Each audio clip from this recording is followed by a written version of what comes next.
Hello friends. Previous videos में हमने discuss किया स्टैंडर्ड इक्वेशन ऑफ पैराबोला के बारे में और हमने डिफरेंट फॉर्म्स ऑफ पैराबोला के बारे में जाना। आज की इस वीडियो में हम जानने वाले हैं कि अगर हमें किसी पैराबोला के वर्टेक्स को h, k पर शिफ्ट कर दिया जाए तो उस पैराबोला की क्या इक्वेशन निकल कर आएगी। इसके लिए चलते हैं दोस्तों बोर्ड पर और समझते हैं कि पैराबोला जो हमने पहले डिराइव किया था उसका वर्टेक्स क्या होता था। तो पहला हमने जो पैराबोला डिराइव किया था वो था y square is equal to 4ax, जिसका वर्टेक्स निकल कर आता था 0,0। वो ओरिजिन से पास होता था कुछ ऐसा ये कोऑर्डिनेट होते थे 0,0। ठीक है, आज की इस वीडियो में हम डिस्कस करने वाले हैं कि अगर हम इस पैराबोला को किसी h, k पर शिफ्ट कर दें, यानी कि ये पैराबोला ऐसा हो जाए, अगर इस पॉइंट को उठाकर हम यहां कर दें तो हमारे पैराबोला की इक्वेशन में क्या फर्क आएगा, पैराबोला कैसा बनेगा। ठीक है, और उसकी इक्वेशन में वो टर्म्स क्या निकल कर आएंगे। ठीक है, तो पहले वाला अगर वर्टेक्स हम देखें 0,0 इस पैराबोला से होकर जाता है तो इस इक्वेशन को सेटिस्फाई करना चाहिए उसको, राइट। अगर हम 0 सब्स्टिट्यूट करेंगे x की जगह पर तो ये वैल्यू 0 हो जाएगी, तो y की वैल्यू भी 0 हो जाती है। इसका मतलब ये वर्टेक्स इसको सेटिस्फाई करता है। अब मैं कह रहा हूं कि इसमें वर्टेक्स को कर दूंगा h, k। ठीक है, तो अगर ये नया वर्टेक्स बन जाता है h, k, इसका मतलब हमने इस पैराबोला के वर्टेक्स को यहां से उठाकर यहां शिफ्ट कर दिया, तो पूरा का पूरा पैराबोला ही शिफ्ट हो गया। तो ये वर्टेक्स भी हमारे पैराबोला को सेटिस्फाई करना चाहिए। तो अगर हम इसको डायरेक्टली इसमें पुट करेंगे तो हम देखेंगे आएगा k square is equal to 4ah, जो कि बराबर नहीं है, राइट। हमें इसको किसी तरीके से इसको सेट करना पड़ेगा इन सच अ वे कि ये इसको सेटिस्फाई करने लगे ये वर्टेक्स।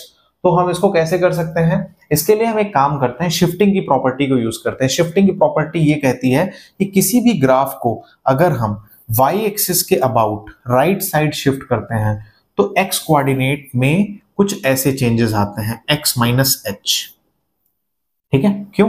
क्योंकि जब x प्लस h के बराबर होगा तो ये वैल्यू 0 हो जाएगी, जो कि y की वैल्यू 0 होती है x एक्सिस पे, राइट। तो हमें यही चाहिए। अगर हम x को x माइनस h से सब्स्टिट्यूट कर दें तो इसका मतलब हमारा graph right hand side shift हो गया। क्यों? क्योंकि x is equal to h पर वो वैल्यू 0 हो जाएगी। अगर x को हम h पुट करेंगे तब हमारी वो y की वैल्यू निकल कर आएगी, वो 0 होगी, जो कि सेटिस्फाई करती है x एक्सिस को। तो सिमिलरली अगर हम राइट शिफ्टिंग प्रॉपर्टी को यूज करें और y को भी रिप्लेस कर दें y माइनस k से, तो हम कह सकते हैं कि हमने इस ओरिजिन को बेसिकली शिफ्ट कर दिया h, k पर। ठीक है, इन वैल्यूज को हम यहाँ पर सब्स्टिट्यूट कर देते हैं। जैसे ही आप सब्स्टिट्यूट करोगे तो हो जाएगा y माइनस k का whole square is equal to 4ax minus h। अब चलिए चलते हैं दोस्तों, इसमें इस वैल्यू को सब्स्टिट्यूट करके देखते हैं।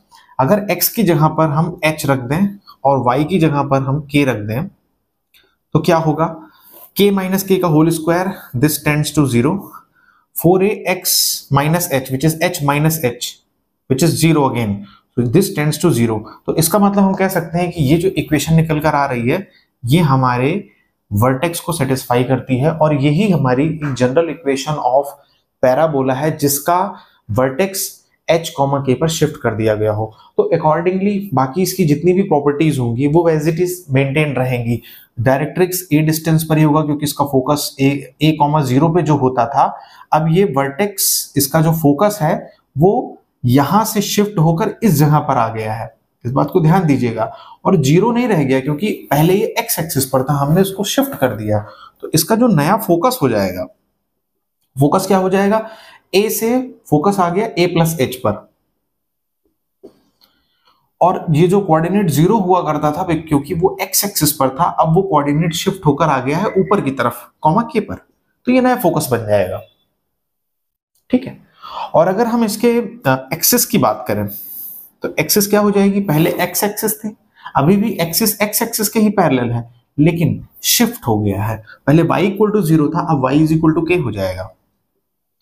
तो कुछ नहीं है दोस्तों, जब भी हम वर्टेक्स को शिफ्ट करते हैं इसका मतलब हम पूरे पैराबोला को उठाकर शिफ्ट कर रहे हैं, क्योंकि वर्टेक्स ही वो लाइन, वो पॉइंट है जो जिससे एक्सिस होकर गुजरती है और पूरे पैराबोला को दो सिमेट्रिकल कर्व्स में डिस्ट्रीब्यूट करती है।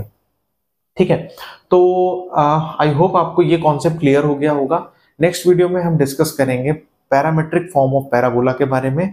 Stay tune for my videos. Thank you.